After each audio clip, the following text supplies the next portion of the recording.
Hey, welcome to the Explainer. Today, we're jumping into something that, let's be honest, affects pretty much all of us, stress.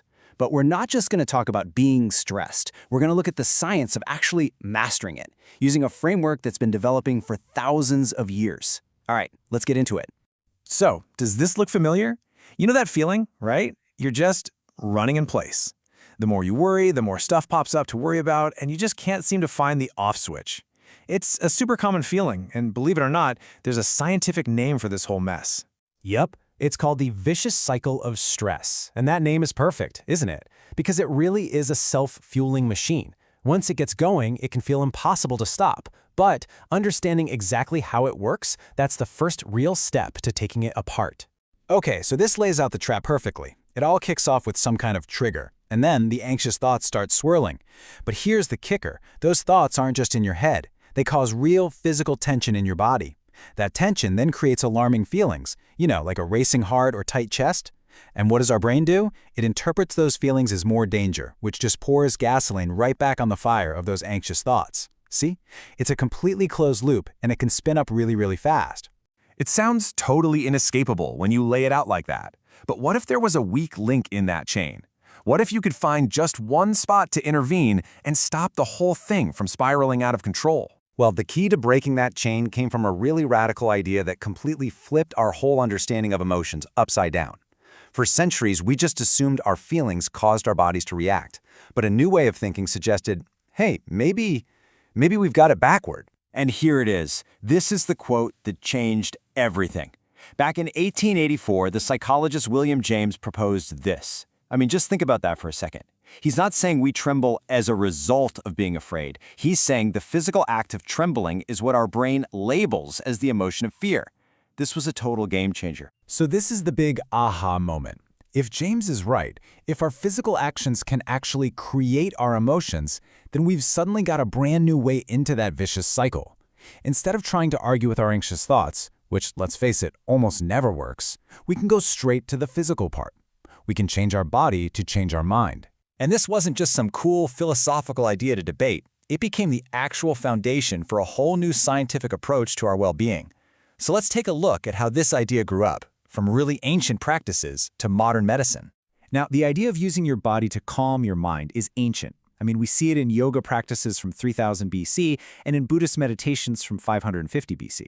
But it was really in the 20th century that this got turned into actual therapeutic techniques. Two guys in particular, Edmund Jacobson and Johannes Schultz, they took that core idea and made it into a repeatable science. And this chart breaks down their two different paths so well. On one hand, you had Jacobson. His approach was totally active. He taught people to systematically tense up a muscle group, hold it really tight, and then just let it go. The whole point was to focus on the huge contrast between tension and relaxation. Then, on the other hand, you had Schultz. His method was passive. It used mental autosuggestion. So you'd repeat phrases in your mind to create feelings of heaviness and warmth in your limbs, letting your body just relax in response. And these weren't just some feel-good exercises. They became seriously powerful, evidence-based tools. And today, they're a cornerstone of modern psychotherapy, especially cognitive behavioral therapy, or CBT, which is all about changing our patterns of thinking and behavioring. I absolutely love this metaphor. They call relaxation the aspirin of CBT. Why? Because it's like a first-line treatment that can help with a whole range of psychological pain. It's not a magic cure, of course, but it can give you that immediate relief you need to create the headspace for deeper work. And just look at the practical goals here. This isn't about achieving some mystical state of Zen. No, this is about building a real-life toolkit. You learn skills to manage your emotional reactions in the moment, to sleep better, to get your energy back, and to actively create little pockets of calm in an otherwise stressful day. Okay, so that's all super interesting, but let's get down to it. The real question is, how can you actually use this stuff in your own life, like right now, without needing to go through weeks of training? Here you go. This is a simple but really powerful mini relaxation you can do literally anytime, anywhere. First, just take one deep breath. That's it. Now, as you let it out nice and slow, just say a keyword to yourself, something simple like relax or calm. And as you say it, intentionally let the muscles go in your jaw, your forehead, your shoulders. That's the whole thing.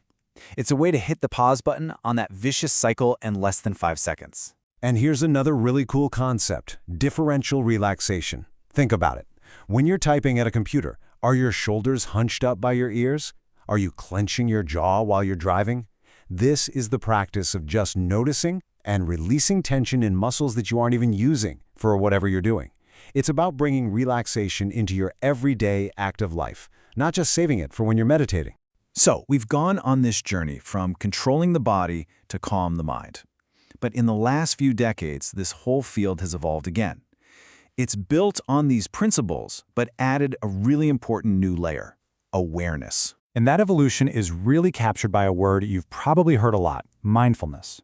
It takes that focused attention we learned about in relaxation, but it adds this crucial twist: non-judgment. It's all about just observing your thoughts, your feelings, your body sensations, just as they are, without trying to fix them or label them as good or bad. And that really leaves us with a pretty fascinating question to think about, doesn't it?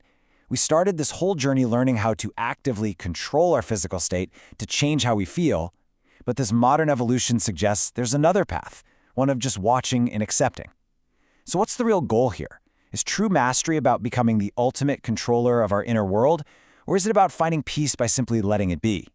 The real answer, I think, is probably somewhere in the middle. Thanks for joining me on this explainer.